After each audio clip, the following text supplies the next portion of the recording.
আচ্ছা, আমরা আছি এখন PB203-তে। তো এইখানে এই মুহূর্তে আমাদের ওভারহোলিং চলতেছে, আমাদের সব পাওয়ার সিস্টেম বন্ধ।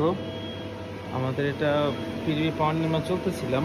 গতকাল পিডিবিতে ভোল্টেজ বেশি আসার কারণে আমাদের পাওয়ার মনিটরিং রিলের মাঝখানের যে ইন্ডিকেটরটা আছে F1, এটা লাল কন্টিনিউয়াস জ্বলেছিল। তো এটার মানে হচ্ছে যে ওভার ভোল্টেজের কারণে এই অ্যালার্মটা আসছে, এবং অ্যালার্ম আসার সাথে সাথে এই রিলেটা আমাদের মেইন পাওয়ারটা কাট করে দিছে। মেইন পাওয়ারটা কাট করে দেওয়ার পর ওই অবস্থায় হোল্ড করেছিল। তো মেইন পাওয়ারটা কাট করে দেওয়ার পরে আমাদের যে কন্ট্রোল প্যানেলের যে পাওয়ার প্যানেলের যে ইউপিএস আর কন্ট্রোল প্যানেলের যে ইউপিএস আছে, এগুলো ব্যাকআপ দিছে। তো ব্যাকআপ দেওয়ার পর যখন ইউপিএসের চার্জ শেষ, তখন এইচএমআই ব্ল্যাক হয়ে গেছিলো, পুরো ব্ল্যাক আউট হয়ে গেছিলো।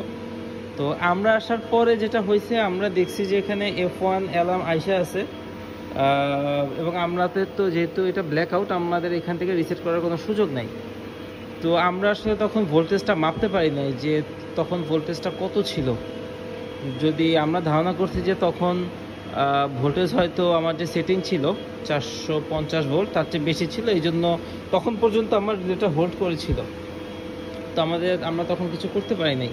তো পরবর্তীতে আমরা আমাদের এই যে প্যানেলের পাওয়ার যেটা ওই পাশ থেকে আসছে, যে ব্রেকার থেকে, ওই ব্রেকারটা মেন আপার স্ট্রিমের ব্রেকারটা আমরা বন্ধ করে দিয়েছিলাম। বন্ধ করে দেওয়ার পরে 4-5 মিনিট রাখার পরে আমরা যখন চালু করছি, তখন আবার এই রিলেটা ছেড়ে দিছে। রিলেটা ছেড়ে দিয়ে সিস্টেম নর্মাল হয়ে গেছে, আমরা এখান থেকে চালাই দিছি। তো এটা আমাদের একটু শুনতে হবে যে আসলে আমাদের তো ধারণা ছিল যে যদি ভোল্টেজ বাড়ে তো পাওয়ার কাট করে দিল, আবার যখন ভোল্টেজ নর্মাল হয়ে যাবে তখন আবার সে অটোমেটিক পাওয়ার দিয়ে দিবে। এখন একটা হইতে পারে যে আমরা যতক্ষণ ওই আপার স্ট্রিমের ব্রেকারটা বন্ধ রাখছিলাম, by that time voltage level নর্মালে চলে আসার কারণে এই রিলেটা ধরে নাই, এটা একটা হইতে পারে। অথবা এটা হইতে পারে এই রিলেটা যদি কোনো কারণে ওভার ভোল্টেজের কারণে ট্রিপ করে দেয়, পরবর্তীতে আমরা এখান থেকে রিসেট করার আগে এই রিলেটা ছাড়বে না। রিসেট এখান থেকে এইচএমআই থেকে আমাকে রিসেট করতে হবে, তারপরে এই ব্রেকারটা এই রিলেটা ছাড়বে। কিন্তু যদি ইউপিএস এর পাওয়ার চলে যায়, তখন তো আমার এইচএমআই বন্ধ, আমি তো এখান থেকে রিসেট করার সুযোগ নাই। তখন আমাকে ওইখানে আপার স্ট্রিমের ব্রেকারটা একটু বন্ধ করে আবার রিস্টার্ট করতে হবে, যাতে এই রিলেটা একটা রিসেট হওয়ার সুযোগ পায় ম্যানুয়ালি। আমরা এটা জিজ্ঞেস করছি, এক্সপার্ট যে নিয়ে আসে, উনি এখনো রিপ্লাই দেয় নাই যেটা আসলে ফিলোসফিটা কি। আমরা এটা শুনলে আমরা ইনশাল্লাহ ভিডিওতে অ্যাড করে দেবো। আচ্ছা, আমরা এখন আছি 202-তে। যাই হোক, গত ভিডিওতে যে বলছিলাম যে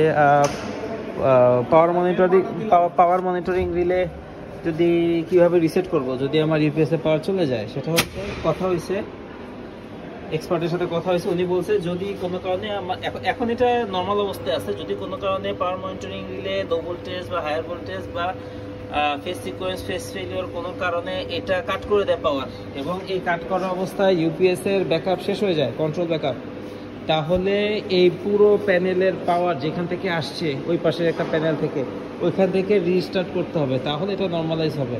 যেহেতু এইচএমআই যদি ইউপিএস বন্ধ হয়ে গেলে এইচএমআই বন্ধ, এখান থেকে রিসেট করার সুযোগ নাই।